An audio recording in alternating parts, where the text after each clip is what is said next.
Welcome. I'm Madeline Di Nonno, President and CEO of the Geena Davis Institute on Gender and Media. With me are our esteemed ASL interpreters, Rory Burton and Gabe Gomez. Please remember to pin Rory or Gabe's video if you would like to keep them on screen throughout the event, and closed captioning is also available at the bottom of your Zoom screen. Before we begin, I would like to acknowledge that in Los Angeles, we are currently on the traditional lands of the Chumash peoples. I want to recognize that we are all connected with one another, although virtually, and that the ground beneath my feet is historically the home of Indigenous peoples.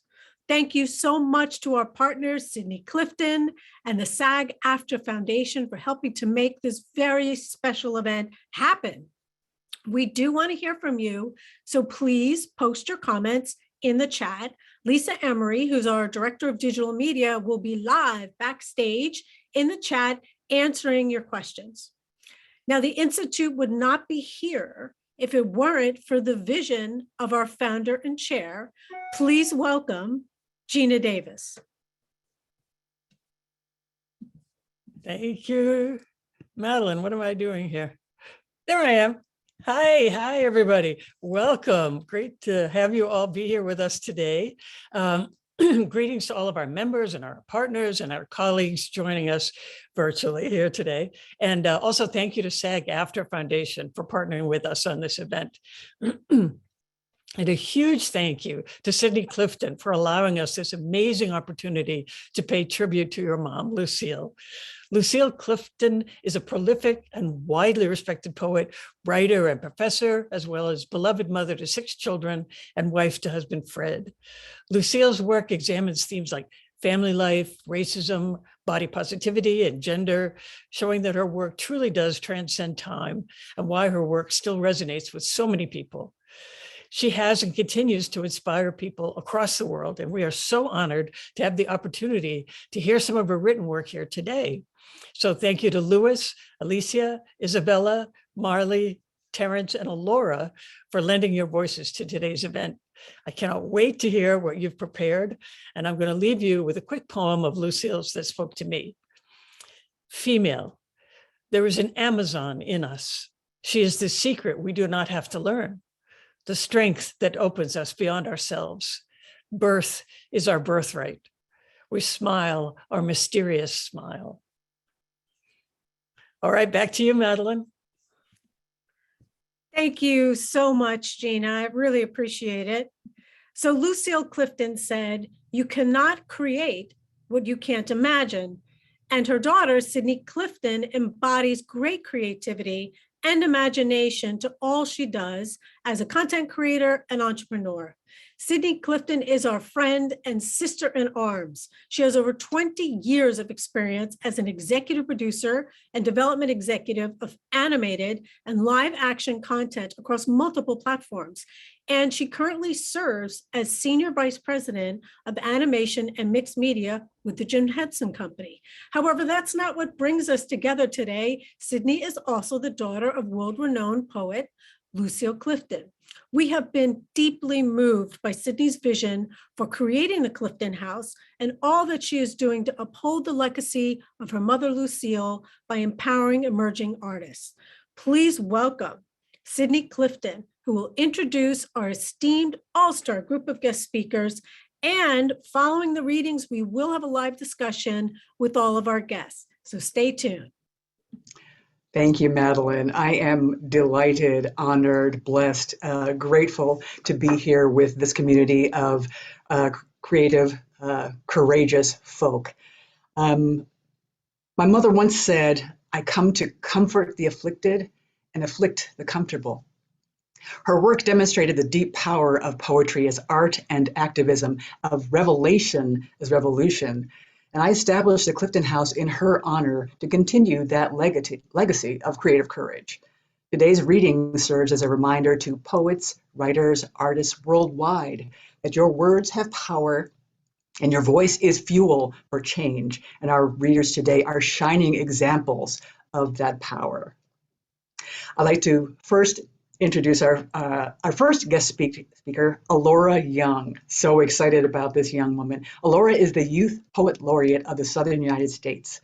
She's a Presidential Scholar of the Arts, a two-time TEDx speaker, a Scholastic Gold Medalist, a Young Arts winner in spoken word, a recipient of the Princeton Prize in Race Relations, Spring Robinson Literary Prize, the Lynn Aronson Excellence in Writing Award, and the International Human Rights Day Rising Advocate Award. Her book, Walking Gentry Home, will be released by Hogarth Books in August 2022 of this year. Please welcome Alora Young. Thank you so much. I am so delighted to be here. Lucille Clifton has been a role model of mine since I was a little girl. As a child who was one of the afflicted that her words comforted, I have strove to be like her, and I still strive to follow in her footsteps and embody her legacy. I'm going to be reading you two poems. The first one is called The Inner City. In the inner city, or like we call it, home, we think a lot about uptown and the silent nights and the houses straight as dead men and the pastel lights, and we hang onto our no place, happy to be alive, and in the inner city, or like we call it, home. The second one is called Good Times. My daddy has paid the rent, and the insurance man is gone, and the lights is back on, and my Uncle Brud has hit for $1 straight, and they is good times, good times, good times. My mama has made bread, and grandpa has come, and everybody is drunk and dancing in the kitchen and singing in the kitchen. Oh, these is good times, good times, good times. Oh, children, think about the good times. Thank you, Alora. That's so beautiful. Thank you. Joining us next is Isabella Gomez. Isabella is an award-winning actor. You can watch her as the lead on HBO comedy series Head of the Class, and she has also starred in the critically acclaimed series One Day at a Time, among a long list of amazing credits. Please welcome Isabella Gomez. Hello. I feel so honored to be here. I think that poetry for a lot of people can feel really intimidating and can feel a little bit like you're back in high school and you have to do analysis and all of this. And what I love about Lucille's work is that it feels so human and it feels so emotional. Like every time I read it, I feel so charged. And so I have the incredible honor of reading two poems today. And the first one is Birthday. Today we are possible. The morning, green and laundry sweet, opens itself and we enter blind and mewling.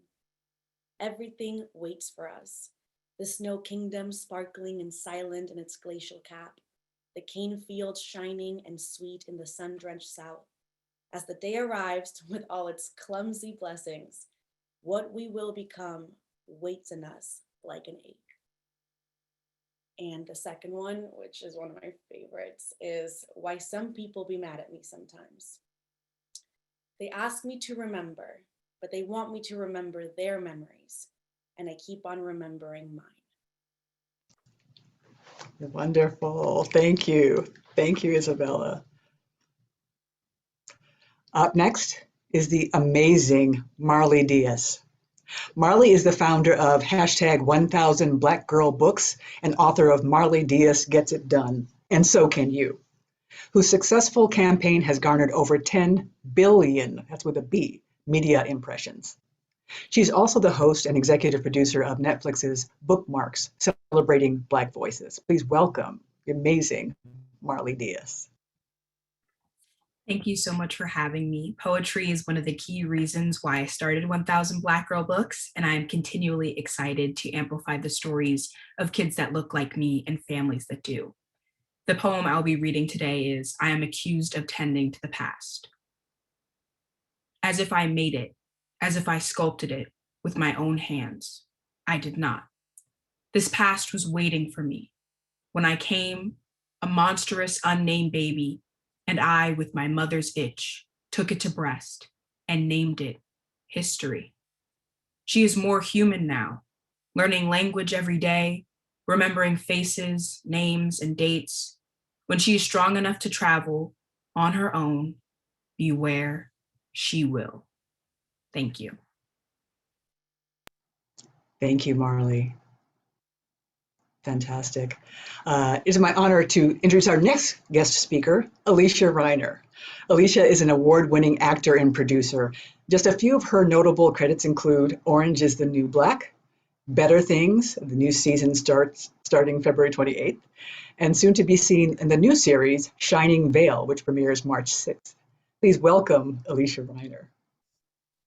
Hi, thank you so much for having me here today. And thank you, Geena Davis Institute and Sidney. It is truly a great joy honoring Lucille and her spectacular work. And now I'm going to quote a couple of other great poets who will craft words better than I can to talk about this.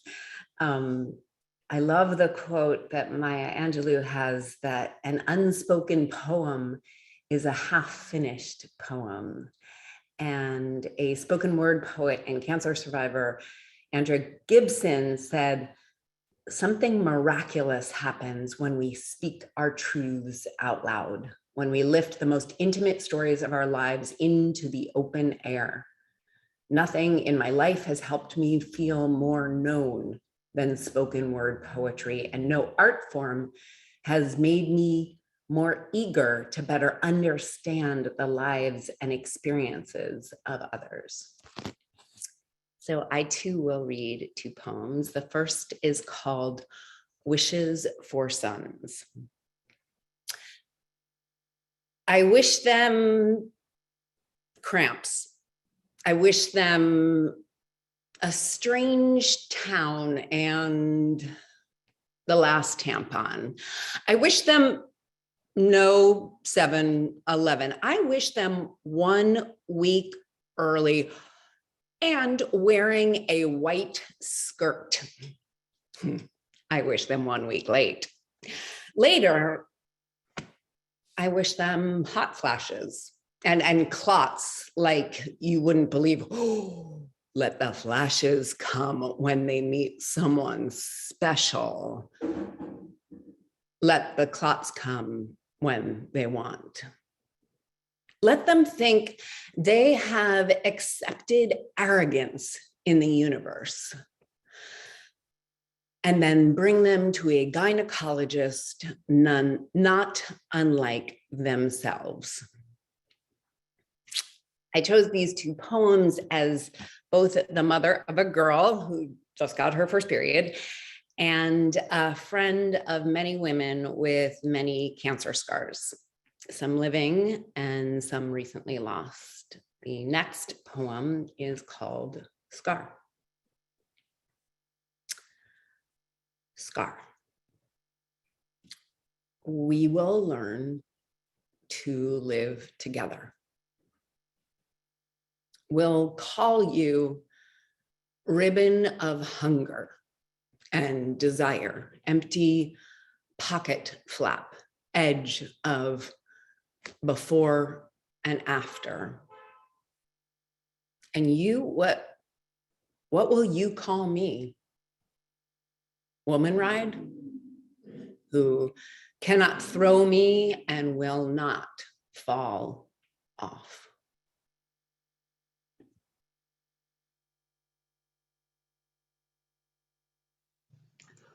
Thank you. So powerful. Thank you, Alysia. Our next guest, Terrence Little Gardenhigh. Terrence stars as Miles on Nickelodeon's Danger Force. He can also be seen starring alongside Taraji P. Henson and Ed Helms in the film Coffee and Kareem on Netflix. Please welcome Terrence Little Gardenhigh. Grand greetings, everybody. I am so grateful and honored to be here. Thank you all for this opportunity. Honestly, I never really cared for poetry and understand it. Whenever I would read it, I would just be like, I just wouldn't grasp the meaning. But when I read Miss Clifton's poems, it really made me think, you know what I mean? And it left me wanting to research more about them and find out what she really meant. And has such a beautiful way with words. It really touched me. But I'll stop. This poem is called Jasper, Texas, 1998 for Jaybird.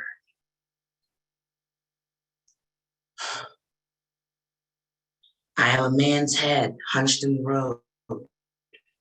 I was chosen to speak by the members of my body. The arm, as it pulled away, pointed toward me.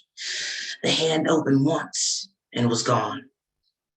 Why and why and why should I call a white man brother? Who is the human in this place? The thing that is dragged or the dragger? What does my daughter say? The sun is a blister overhead. If I were alive, I could not bear it. The townsfolk sing, we shall overcome, while hope bleeds slowly from my mouth into the dirt that covers us all.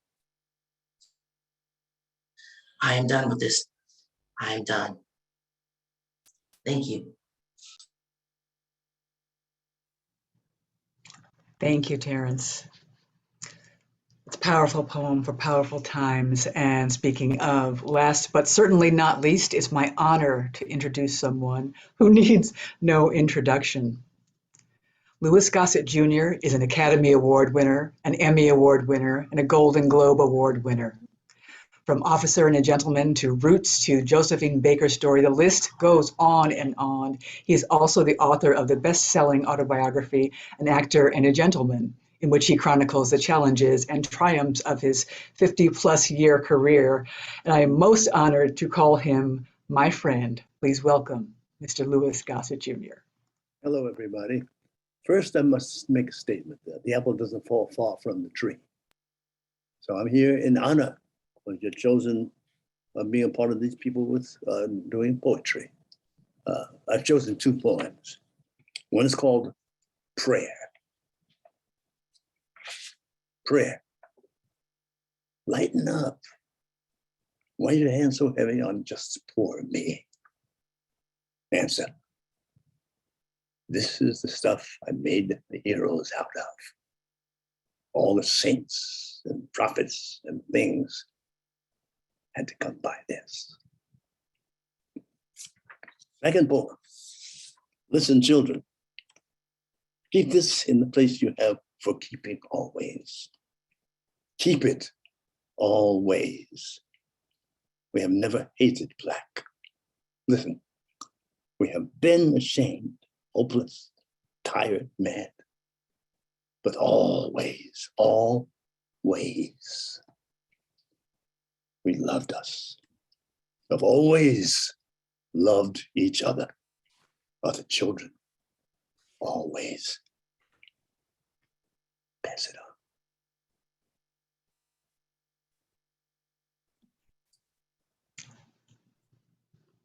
Beautiful, thank you. My goodness. That is so moving, so moving. So I think we're going to bring everybody back on and we're going to have a chat. But I do, Sidney, want to start with you for the hundreds and hundreds of people we have in our audience who may not be as familiar with what you're doing with Clifton House. I thought maybe you could talk about what you're trying to accomplish, what you are accomplishing, and why it was so important for you to establish, the center. And we do want to bring back all of our guests, so feel free to pop on and turn your camera on. Thank you. Thank you, Madeline. The Clifton House is essentially, as described earlier in this event, it is the continuation of my mother's legacy, of my parents' legacy of art and activism as empowerment and voice. And we established that in the house in which I grew up in Baltimore, Maryland. Short backstory, my mother's poetry career began in this house in Baltimore. My parents lost the house to foreclosure in 1980. The house remained with a certain owner for years after that. In the anniversary of my mother's passing on February 13th, 2019, I woke up with an idea of reaching out to that owner. When I did so, she replied that the house had gone on the market that day. It had not been on the market prior. I thought that was a clear signal that I needed to be considered a buyer for this house. And through many ups and downs and the challenges of sort of house financing and such, I bought back the house. So I not only reclaimed the house for the family, which was powerful enough because that's not something that people do. It's certainly not something Black people do. But I also recognize what this place was for myself and my family. This was a nurturing place where artists, activists came together and not only learned their craft, but also found community in a very safe environment. And that just sort of lit the fire and for people of all walks of life, but certainly much more for underserved people. Black and brown folks in Baltimore, Maryland, which was a city that had been struggling. When I recognized what the house was, I also recognized that that's what it could continue to be. And that could be my way of continuing my mother's legacy through this house. So established this foundation, the Clifton House, and it is a nonprofit. We do have a website, which is thecliftonhouse.co. There's no M at the end of it.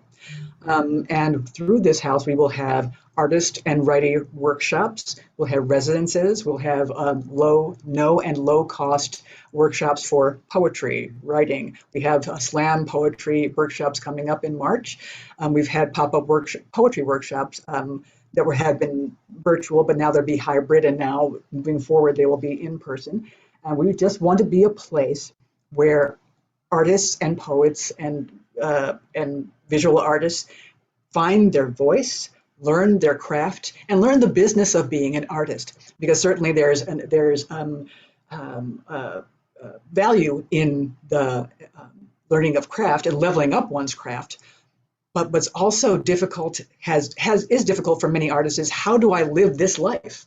What is necessary? What is required of me? Everything from how do you schedule your time? How do you take care of your mental health? How do you deal with your friends? What happens when you need some alone time? How do you explain what your vision is? And how do you lead a life that is as balanced as possible, authentic as possible, and creatively courageous as possible? We'll be doing that through the Clifton House, and we welcome anyone who is interested in joining with us in this, what feels like a calling, honestly, to me, but again, underscoring what my mother did with her work. She afflicted the comfortable and comforted the afflicted, but also showed the power and the passion and the responsibility of using your voice in a way that is of benefit to everyone on the planet. Thank you, Sidney. And so, Mr. Gossett, I have a question for you, because when we were talking about putting this event together, you were number one on our list to reach out to, and probably, the most familiar with Lucille's work. Can you tell us a little bit more about either how you feel about her work, or what she's contributed, or what the poems that you selected today mean for you? It means complete circle. My relationship with a woman I highly admire. I met her, and when she produced my Angelo shells. So, and I got to know the lady, and she is really deep and very important to my life as a friend and as a colleague. And that's number one. Number two, I have a foundation. It's called the E-Racist Foundation. salvation. Take the word E and put it in the word racism. And those two poems are the synergy and the freedom that everybody should adapt or adopt for our mutual salvation. So we have a pandemic today, and it's coming in poetic justice that we're not going to save mankind unless it takes mankind to do that. If we don't do this, we may as well be in a 747 airplane that's about to crash. And the people inside the plane are planning, well, who's going to be in first class? So it becomes essential for these two poems that we become our own heroes and we save one another, starting with ourselves, and make a decision on a daily basis to save the whole tribe. And these two poems and a lady and other things we do together is fits into what I believe on a daily basis. Spread the word. Thank you so much. And for everyone in the audience, Lisa Emery will post also the link to Mr. Gossett's foundation in case you want to learn more about it. So Marley and Alora, I mean, both of you were inspired by Lucille, you know, at an early age. And I'd love for you to share with us any stories of how you first encountered her works. Was it through your family or was it through school or community? It'd be great to share that. For me, I can speak to my mom. My mom is a huge poetry fan and particularly is a huge fan of Miss Clifton. So oftentimes if the house is silent, I will hear like some random voice on her computer screen or something that she's listening to on her phone or a podcast. And of course, she will have me sit down and listen with her. And she recently just bought these cards of Clifton, Miss Clifton's poems that she's been, you know, every day before I go to school, she wants me to pull one out and read it to myself. And she's always emphasized the importance of affirmation. And poetry, particularly in the Black community, has served as an affirmation of reality or as a way to be aspirational towards a more hopeful future and a better world. So I found Miss Clifton's poetry through my family. And I think, you know, especially being an only child in a small community where a lot of people don't look like me, it's really important to recognize, understand, and value the experience of other Black people that have had different and valuable and important and raw and emotional experiences that differ from mine, particularly those that have come before me, and recognizing the adults that have paved the way for the work I do to make sure that kids can see themselves and to know that there are so many other artists whose stories have gone untold in my classrooms, but can hopefully be emphasized in my home. So when I discovered Lucille Clifton, I was in middle school. I was in 7th grade. And at the time, I was experiencing a lot of bullying. And I was looking for a source of strength. I was looking for something that would give me the power to keep persisting through each day. And I was looking for someone who could give me someone to look up to and think, this is who I could be. This is why it matters for me to keep trying. And I found Lucille Clifton, and the first thing I learned about her that made me so excited was that she was born in June. And because I was born in June, and I was like, hey, we're born in the same month. That means like, and it was it's something so simple and so little that gave me, little 7th grade me, the power to keep trying. And then I learned about her work writing children's books and how all of her poems, and through seeing all of the things that she did, it helped me develop a goal for myself. Because I saw Lucille Clifton and I saw what I could be and what the changes I could make in the world. And since that day in 7th grade, I have strove to be like her. And I hope that even though she will never know that I exist, but I hope that I can make her proud.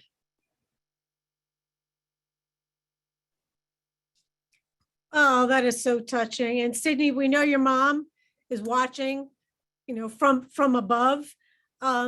So, I know for, Alysia and Terrence and Isabella, I believe you were new to Lucille's work. And, some of the comments that resonate for me is, oh, poetry. Ooh, what's that? It's not really accessible. And I really picked up on your words about it spoke to you. It was accessible. It made you want to learn more about the meaning. So any one of you can jump in, just share for the audience what it meant for you to connect with her work.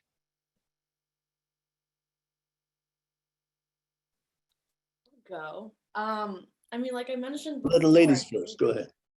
Ooh, I think that poetry just has that connotation sometimes for a lot of people where it can just feel really hard. And I feel like a lot of poetry gets really intellectualized and you're breaking it down and then the analysis and all of that.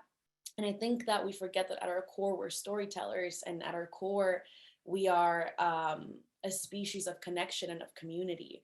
And to be able to read these, as soon as I got the email, I was so scared. I was like, I don't know that I'm worthy. I don't know that I should be somebody that's speaking at this. But then once I started reading her work, she has a way of making you feel like you know her and like you understand her experience and like she sees you.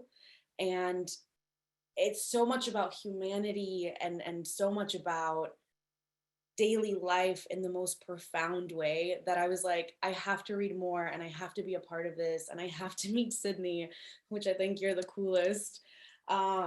So I think that's the magic of Lucille's work. Like it creates community and love and artistry and creativity in a way that she makes it seem easy, but it is not. I think that role of transferring a message to the people comes from the courts, the ancients. It's an ancient art. It's the court jester, whatever it is, it's the information of mankind gets transferred by the artist to the people. That's been going on for quite a while. And by now, hopefully we've developed it into the art of acting, the art of service, selfless, through poetry, through plays, through announcements. We do it better than most. When we run into somebody like Lucille Clifton, who writes such beautiful art, and the playing of the words, it is an absolute pleasure. So she's in the list of the Shakespeares, of the great artists that are here today. And she's a continuation, very timely, and a great pleasure to have her words in my mouth and let them come out to you. It's a pleasure.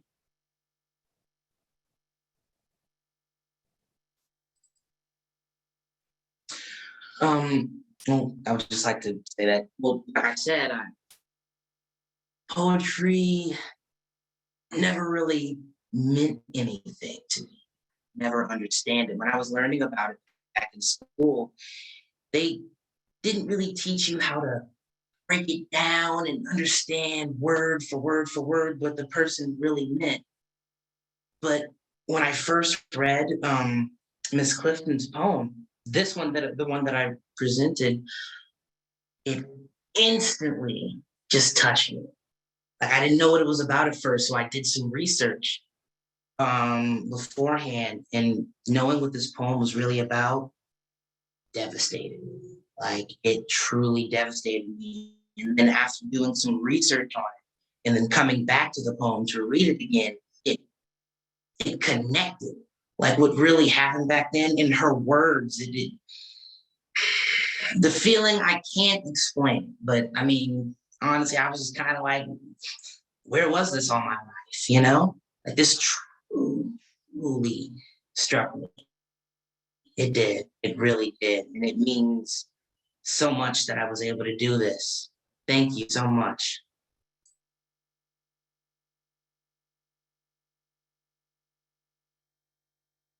Everyone has said such wise things, and I love what Mr. Gossett said about Shakespeare, because that's, for me as an actor, the rhythmic nature of words I first learned with Shakespeare. and that the rhythm of words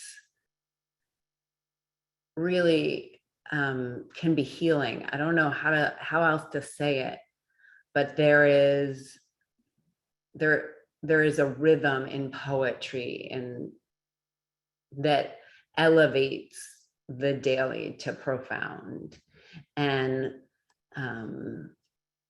as Sidney talked about, like this idea of using art to heal and using art as activism and speaking truths in ways they can be heard, because sometimes the truths hurt a lot. And sometimes if we're able to put them into poetry, there's a healing to it that softens it and allows it into our hearts more. That's really powerful. And I feel like that is what Lucille does in the most profound way. If I could just quickly add to what Alysia just said, because one of the things that was important, or that I embodied when watching my mother write, was she was absolutely brave about showing what the pain was.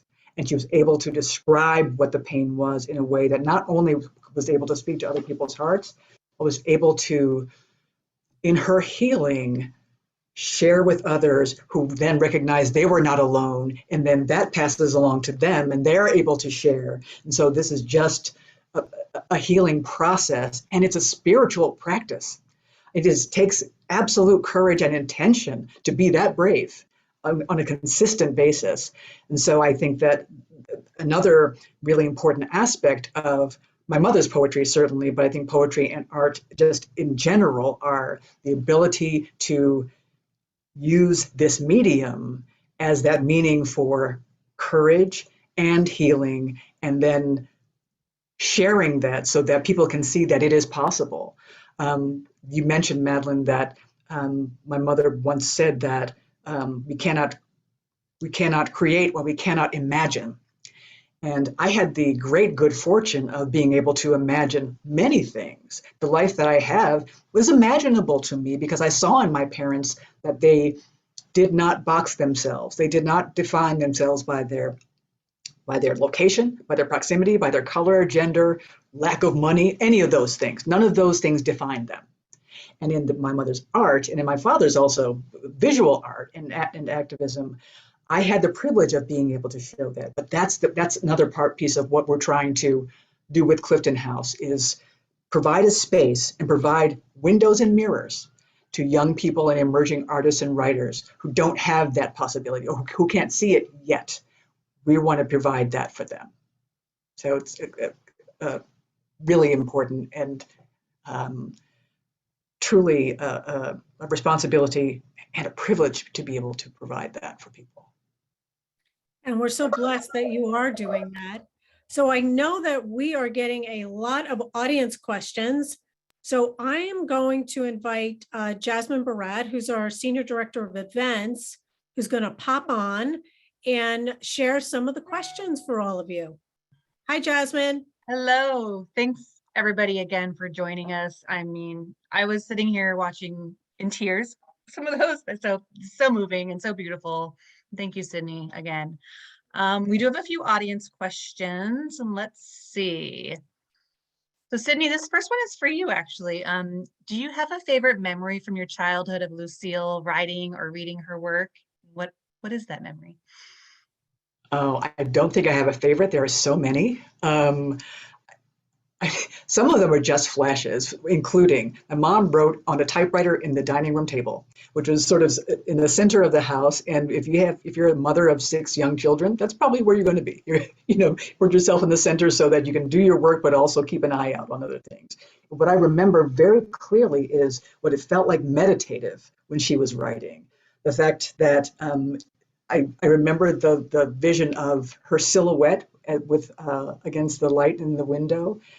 And it honestly, it was so inspiring because she was clearly in her element and clearly in even then it felt like a communion with something bigger than her.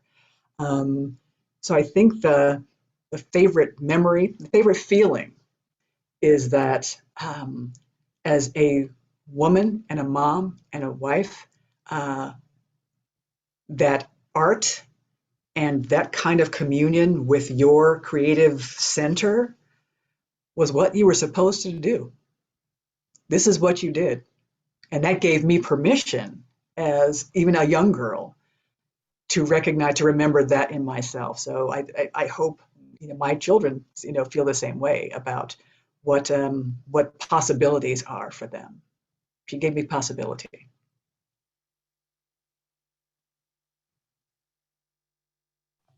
Thank you so much.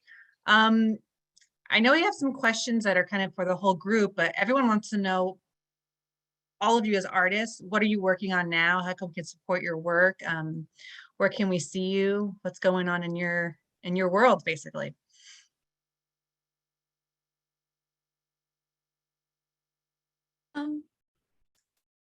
I wanted to say that I practice relentless optimism. And I think that Lucille Clifton, especially with her book, Good Times, was a patron of Black joy. And I strive to embody Black joy in everything I do, and the beauty of Black life and Black womanhood. And that ties into what I'm doing right now. Is I have a book coming out called Walking Gentry Home. It comes out August 2nd, that follows 9 generations of my family in a small town in West Tennessee, entirely in poetry. And through that, I try to do as Miss Clifton did and examine Black life and Black joy, more than just the darkness of Blackness that we live with every day. I try to see the light and the beauty and just the way melanin glows in the sun and the way a Black child comes to love their Blackness. I try to examine that beauty, and I hope that I have done her justice through my work.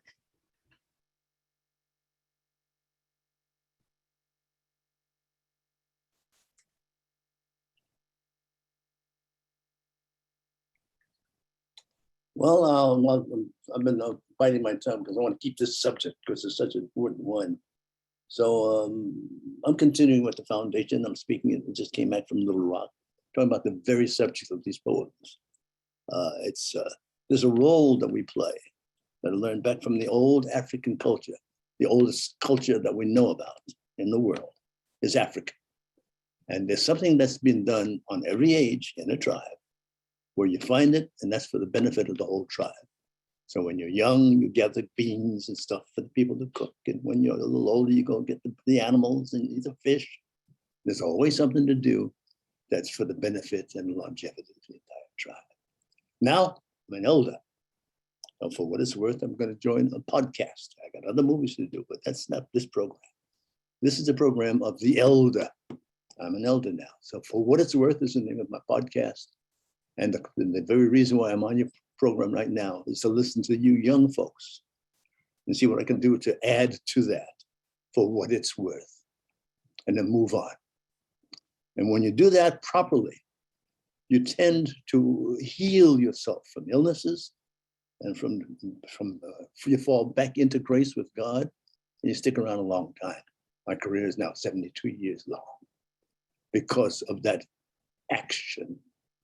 So thank you for inviting me, and I'm very touched by your shares, especially you young folks. You make me feel great. Thank you.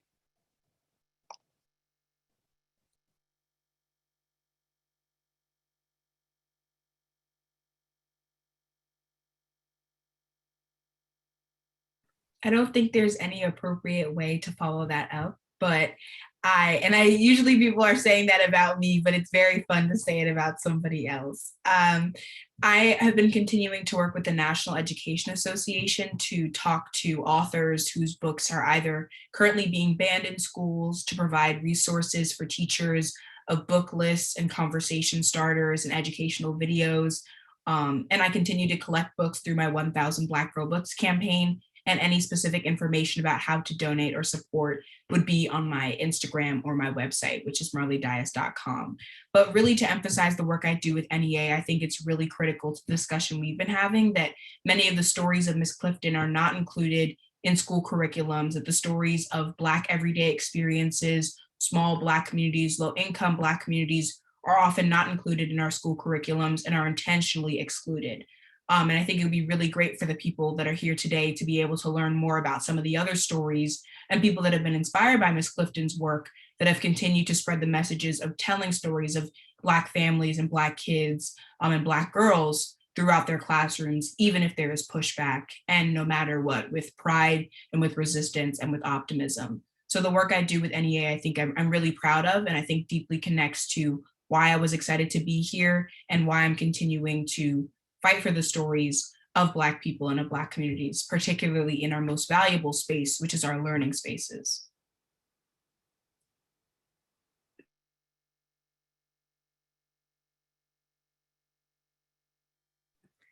And I can say on a very fast level, like in the where can you see me now?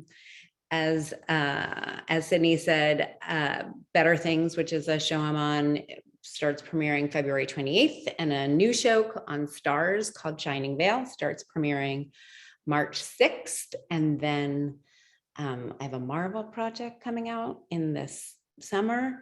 But what I'm most excited in this room to talk about, in this Zoom room, is I've produced a couple movies, and I'm producing my third one right now, and it's called Flat.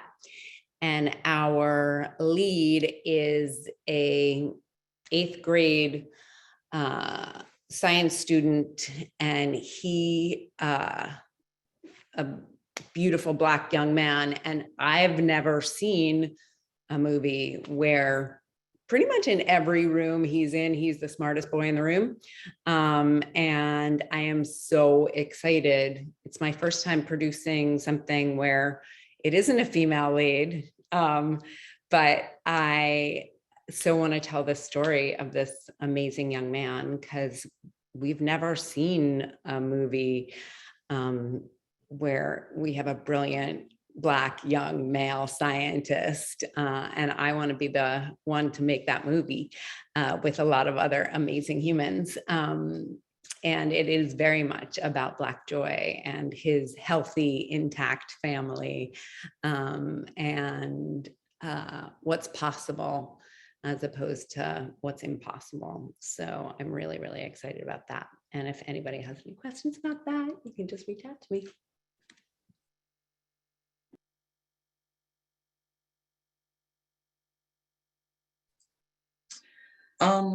Well, I am at the moment working on my TV show Danger Force, and that's really fun and good, but I would like to, I'm not like link up with some people here to figure out what more I could be doing for God. This is just amazing. Yeah, I guess what I'm saying, to sum it all up, I'm looking for guidance on what I could be doing better, what more I could be doing. Because like I am so serious.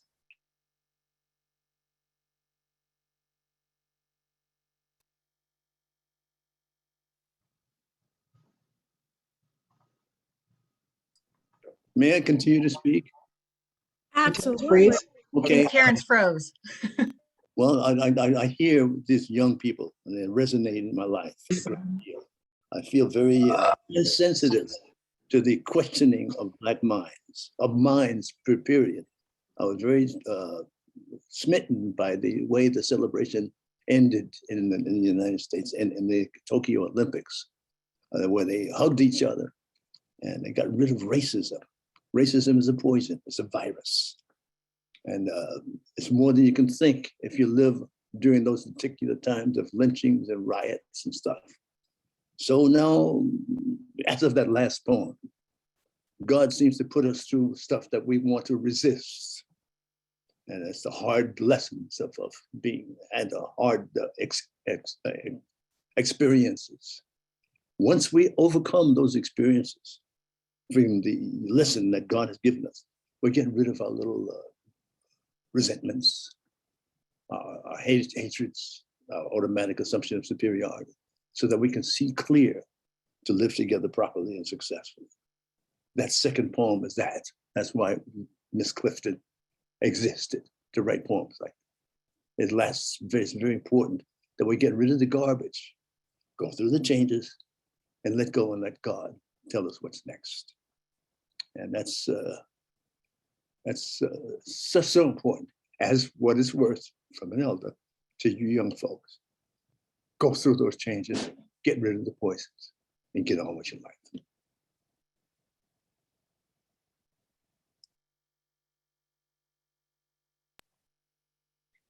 Terrence, you've frozen your last comment, but we'd love to hear you finish your thoughts.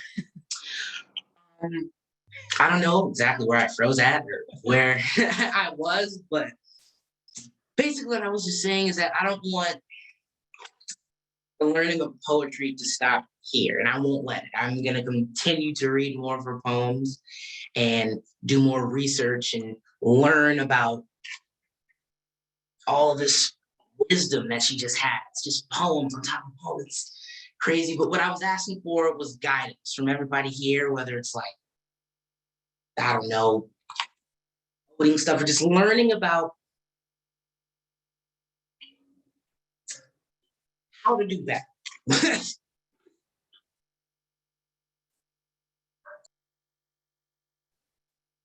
I think I'm last. Head of the class on HBO Max, One Day at a Time, which has always been on Netflix. And I work really closely with the Wild Elements and World Wildlife Foundations, which I am very passionate about our world and making sure we keep it safe so that future generations can have it and experience the beauty of it. And that's it.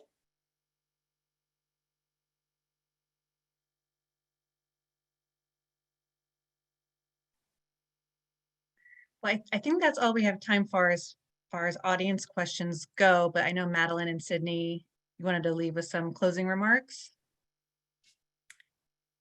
Sidney, I'm going to pass that over to you.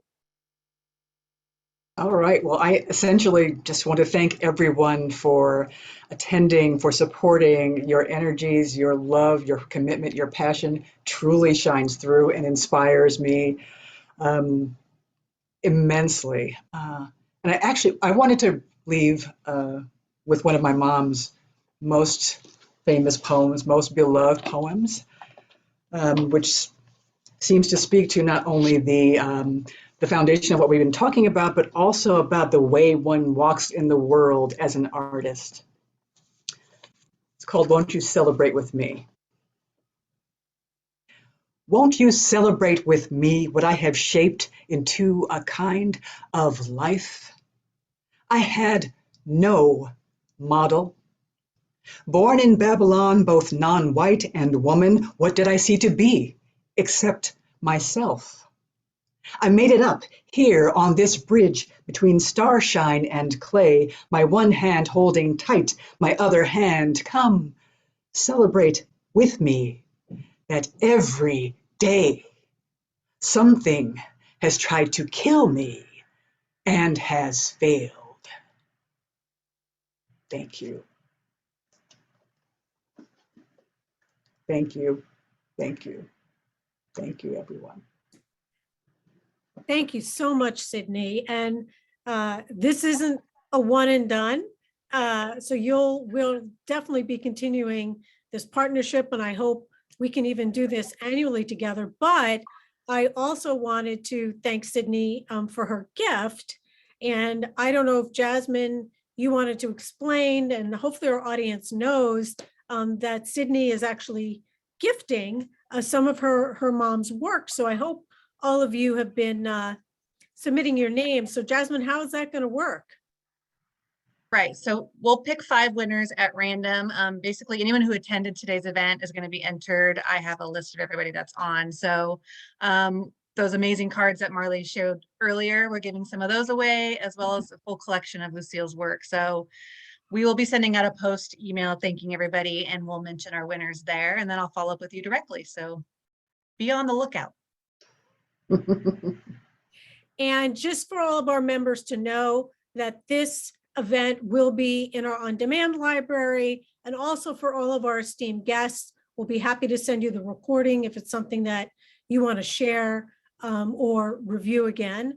And I just wanted to say thank you so much, everyone. Thank you so much to our esteemed, speakers. We've been posting links to your foundation, Mr. Gossett, and also all of your shows. And Alora, we're pre-ordering that book.